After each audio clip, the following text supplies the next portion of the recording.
మీరు ఇంటికెళ్ళి లైట్ వేసినప్పుడు ఒక్కసారి ఆలోచన చెయ్యండి. ఇవాళ మా అక్కలు ఉండ్రీడ ఆ ఎల్ల అమ్మగారి ఇంటికి పోవాలన్నా, అమ్మవారిని దర్శించుకోవాలన్నా, బాసర మందిరానికి పోవాలన్నా ఇంటి ఆయన ముందలనో కన్న కొడుకు ముందలనో చేయి దాపాల్సిన పరిస్థితి. ఆయన దసరాకి అడిగితే ఉగాది ఓదుపో, ఇప్పుడేం తొందర ఉంది, మీ అమ్మగారింటికి పోకపోతే కొంపలు మురుగుతున్నాయని ఇంటి ఆయన అంటే కళ్ళల్లో నీళ్లు పెట్టుకొని మా అక్కలు మా అమ్మలు మౌనంగా ఉండే. కానీ ఇవాళ ఇంటి ఆయన బాయికాడికి పోతే అక్క అమ్మగారి ఇంటికి పోయి చూసి మళ్ళీ సాయంత్రం లోపల ఇంటికి వచ్చే పరిస్థితి వచ్చింది. ఇవాళ ఈ రాష్ట్రంలో నేను అడుగుతున్న మా అక్కల పక్కన మీరు ఆలోచన చేయండి. మీ తమ్ముడు ఈ రాష్ట్రానికి ముఖ్యమంత్రి అయిన తర్వాత 2 రోజుల్లోనే ఆర్టీసీ బస్సుల్లో ఉచిత ప్రయాణం మీకు ఇయ్యలేదా? రాష్ట్రం నలుమూలల అమ్మగారింటికే కాదు, భద్రాచలం రాముల వారిని దర్శించుకోవాలన్నా, యాదగిరిగుట్ట లక్ష్మీ నరసింహస్వామిని దర్శించుకోవాలన్నా ఇవాళ మీరు ఉచిత బస్సు ప్రయాణంలో చేస్తలేరా? మీరు ఒక్కసారి ఆలోచన చేయండి అక్కలారా. ఆనాడు పావులా వడ్డీ లేదు, సున్నా వడ్డీ లేదు, గుండు సున్నా బండరాయి మీ నెత్తి మీద పెట్టిండు. ఇవాళ స్వయం సహాయక సంఘాలకు 27,000 కోట్ల రూపాయలు ఇవాళ సున్నా వడ్డీ మీద లోన్లు ఇస్తే ఇవాళ మా ఆడబిడ్డల చేతుల్లో నగదు ఆడుతున్నాయి. ఇవాళ మీకు పెట్రోల్ బంకులు ఇప్పించిన, పెట్రోల్ బంకు వ్యాపారం నడిపే మీ అవకాశం ఇచ్చిన, ఆర్టీసీ బస్సుల్లో ఉచిత ప్రయాణమే కాదు 1000 ఆర్టీసీ బస్సులకు ఆడబిడ్డల్ని యజమానులను చేసి వాళ్ళే బస్సులు కొని ఆర్టీసీ కార్పొరేషన్కి ఇలా బస్సులు తిప్పుతున్నారు. ఇదే కాదు, హైటెక్ సిటీ పక్కన మైక్రోసాఫ్ట్, ఇన్ఫోసిస్ ఇట్లాంటి ఐటీ కంపెనీలు ఉన్నాయి, అమెజాన్లు, లేకపోతే గూగుల్. మరి ఇవాళ ఎవరికి ఉన్నదా? 4 ఎకరాల భూమి మా అక్కలకు మా చెల్లెళ్ళకి ఇచ్చిన శిల్పారామం పక్కన 1000 కోట్ల భూమి, 150 స్టాల్స్ స్వయం సహాయక సంఘాలు నడుపుకోవడానికి 1000 కోట్ల భూమికి యజమానులను చేసి వాళ్ళు తయారు చేస్తున్న వస్తువులను అక్కడ అమ్ముకునేటట్టు పెట్టినాం.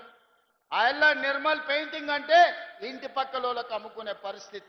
కానీ ఇవాళ నిర్మల్ పెయింటింగ్లు అమెజాన్లో ఆన్లైన్లో బుక్ చేసుకుంటే ఎక్కడికైనా పంపించే వసతులు ఇవాళ మనము అమెజాన్తో మాట్లాడి ఇవాళ మనం ఆన్లైన్ బిజినెస్కి మన ఆడబిడ్డల్ని వీళ్ళందరినీ ప్రోత్సహిస్తున్నాం.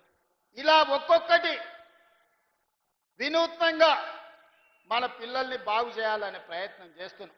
ఆయన ఐటీఐలలో చదువుకున్నోనికి ఏ ఉద్యోగం లేదు. ఐటీఐలో డీజిల్ మెకానికో, ఎలక్ట్రికలో, ప్లంబరో చేస్తే వాడు నేర్చుకునే చదువుకి బయటకు వచ్చినాక చూస్తే ఏంది లేదు. వానికి డీజిల్ మెకానిక్ నేర్పితే అంబాసిడర్ కారులో పని నేర్పేది, బయటకు వస్తే అంబాసిడర్ కారు నన్ను ఉన్నదే, ఉన్నొక్క అంబాసిడర్ కారు కూడా ఫామ్ హౌస్లో షెడ్డుకు పోయింది, లోపల పడ్డది. ఇవాళ వాళ్ళు పని చేయనికే రిపేర్ చేద్దామంటే కూడా లేదు.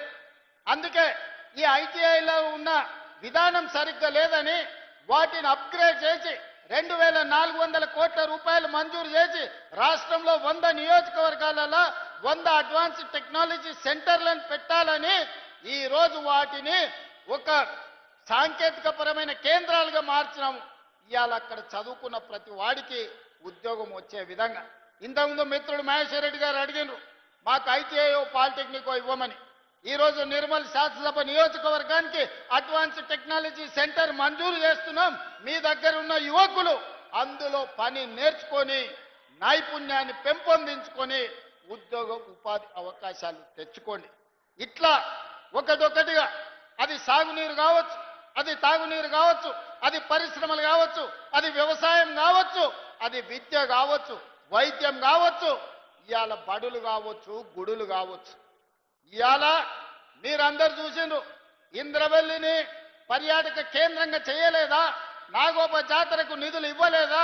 ఇప్పుడు మా బొచ్చు ఇంకా 22 కోట్లు కావాలంటున్నాడు. తప్పకుండా నాగోప జాతరకు 22 కోట్ల రూపాయలు మంజూరు చేసి అభివృద్ధి చేస్తాం. నిన్న మన మీరు చూసిండ్రు సమ్మక్క సారలమ్మ జాతర 29వ తారీఖు నాడు ప్రారంభం కాబోతుంది. 300 కోట్ల రూపాయలతోని దేవాలయాన్ని పునర్నిర్మించినాం. మన పౌరుషానికి ప్రతీక అయినమ్మ సమ్మక్క సారలమ్మ మందిరాన్ని గొప్పగా ప్రపంచ స్థాయిలో గుర్తింపు వచ్చే విధంగా సౌత్ కుంభమేళా లాగా ఇవాళ నిరంతరం పనులు జరుగుతున్నాయి. 19వ తారీఖు నాడు మందిరాన్ని మనం ప్రారంభించుకోబోతున్నాం. ఇవన్నీ పేదోళ్ళ కోసం ఈ పేదల ప్రభుత్వం చేస్తున్న అభివృద్ధి కాదా? ఇవాళ హైదరాబాదు నగరంలో చిన్న చిన్న కాలనీలో గేటెడ్ కమ్యూనిటీలో కాదు, ప్రపంచంతో పోటీ పడే విధంగా భారత్ ఫ్యూచర్ సిటీ 30,000 ఎకరాలలో ఎయిర్పోర్టుకు కూతవేటు దూరంలో ఒక గొప్ప నగరాన్ని ఈరోజు మన ప్రభుత్వం నిర్మిస్తుంది. ప్రపంచంలో ఉన్న ప్రతి సంస్థ ఆ నగరంలో పెట్టుబడులు పెట్టబోతుంది. ఇవన్నీ కూడా మన భవిష్యత్ తరాల కోసమే కదా. ఆనాడు 430-40 ఏళ్ల కింద నిజాం హైదరాబాద్ నగరాన్ని విస్తరిస్తే ఇవాళ ప్రపంచానికే పర్యాటక కేంద్రంగా మారింది, ప్రపంచానికే పెట్టుబడులకు స్వర్గధామంగా మారింది హైదరాబాద్. ఆ రోజు నాకెందుకని ఆయన అనుకుని ఉంటే ఇవాళ ఇన్ని లక్షల మందికి ఉద్యోగ ఉపాధి అవకాశాలు వస్తుండేనా?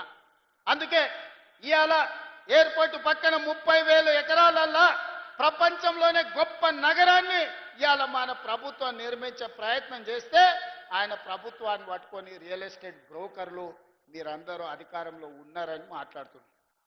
నేను అడగదలుచుకున్నా, 40 ఏళ్ల రాజకీయ అనుభవం, ఎమ్మెల్యేగా, రాష్ట్ర మంత్రిగా, ఎంపీగా, కేంద్ర మంత్రిగా, పార్టీ ప్రెసిడెంట్గా 10 సంవత్సరాలు ముఖ్యమంత్రి చేసి ఈనాడు ప్రధాన ప్రతిపక్ష నాయకుడిగా ఉన్న పెద్ద మనిషి మాట్లాడే మాటలేనా? అభివృద్ధి చేస్తుంటే చేతనైతే నీ అనుభవంతోనే ఆశీర్వదించు, నీ అనుభవాన్ని ఉపయోగించి మాకు సూచనలు చేయి. ఒకవేళ ఏది నీకు ఇష్టం లేకపోతే మౌనంగా ఫామ్ హౌస్లోనే పడుకో, మేము వద్దంటలేం. కానీ వెనకటికి పురాణాలలో మనం చూసినాం, శుక్రాచార్యుని శిష్యులు మారీచుడు, సుబాహుడు అని రాక్షసులు ఉండేటోళ్ళు. దేవతలు యజ్ఞాలు యాగాలు చేస్తే శుక్రాచార్యుడి సూచనతోని మారీచుడు, సుబాహుడు వచ్చి ఆ యాగాలను యజ్ఞాలను భగ్నం చేసేటోళ్ళు. లాస్ట్కి ఏమైందే? రాముడి చేతులు సచ్చింది. ఇవాళ కూడా శుక్రాచార్యుడు ఫామ్ హౌస్లు ఉండు, ఓ మారీచుడు, ఓ సుబాహుడు అసెంబ్లీకి వచ్చి అడ్డం పడుతున్నారు బావా బామ్మార్దుల ముసుగులో. చివరికి రాజకీయంగా మీకు సమాధి అవుతుంది తప్ప ఇందులో మీకు వచ్చేది ఏమీ లేదు. అందుకే వాళ్ళకు కనువిప్పు కలగాలి, దేవుడు వాళ్ళకు కనువిప్పు కలిగించాలి. 10 సంవత్సరాల అధికారాన్ని అనుభవించను, 8 లక్షల కోట్ల రూపాయలు అప్పు చేసిను, 1,000 కోట్ల రూపాయల దోపిడీ చేసిను. ఇప్పుడు ప్రజలకు మేలు జరుగుతుంది, ప్రజలకు సహాయం అందించాలనే ప్రయత్నం చేస్తున్నాం. మీరు ఆశించినవన్నీ ఒకటేసారి జరగకపోవచ్చు, కానీ విడతల వారీగా మనం సమస్యలు పరిష్కరించుకుంటున్నాం.